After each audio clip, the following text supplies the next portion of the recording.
30 jours, 30 comics, épisode 13, action. Alors, qu'est-ce que je vais vous présenter aujourd'hui? Je vais ramener un petit peu de Marvel dans notre série de 30 jours, là. Je vais vous parler de All New X-Men. X-Men d'hier, tome 1. Ça défonce. Quoi ça défonce? Bon, c'est Brian Michael Bendis au scénario, donc pour ceux qui connaissent Brian Bendis, c'est très très bien écrit, et ça déroge pas à la règle. Ensuite, il y a plusieurs auteurs qui se sont enchaînés sur la série, donc c'est plus tout à fait pareil, même si ça reste très cool.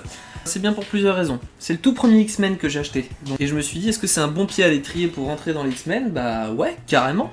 C'est une bonne histoire, et puis ça permet de se rendre compte de plusieurs choses.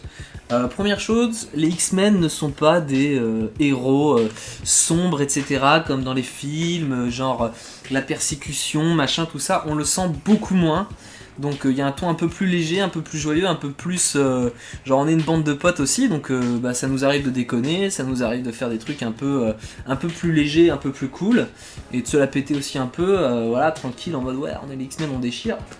Et alors pourquoi ça déchire dans l'histoire? Parce que si vous avez eu le crossover Avengers vs X-Men, c'est la suite.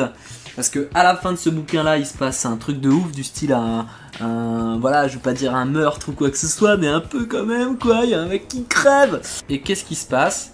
Eh bien tout simplement, les jeunes X-Men qui ont 15-17 ans, donc qui sont dans le passé vis-à-vis de la fin de ce bouquin-là, eh bien ils vont arriver dans le présent, et donc vu qu'ils ont 15-17 ans, ils vont rencontrer les personnes qu'ils deviendront 20 ans plus tard. Donc Cyclope notamment va se rendre compte qu'il a pété un peu un plomb 20 ans plus tard. On a une suite mortelle, quoi, avec des jeunes X-Men qui ne sont pas forcément contents de voir ce qu'ils sont devenus, ou alors très contents de voir ce qu'ils sont devenus, c'est à vous de découvrir aussi.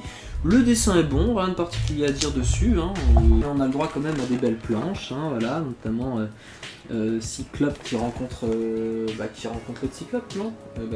Non. En fait, je crois que... Bon, bref, on s'en bat les couilles.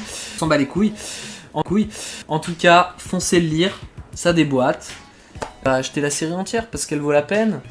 Et si vous avez lu Avengers vs X-Men ou si vous avez lu cette série, dites-moi ce que vous en avez pensé dans les commentaires. C'est le premier que j'ai acheté et je n'ai que ça pour l'instant des X-Men. Donc si vous avez d'autres X-Men à me conseiller, faites-le dans les commentaires aussi, bordel de merde.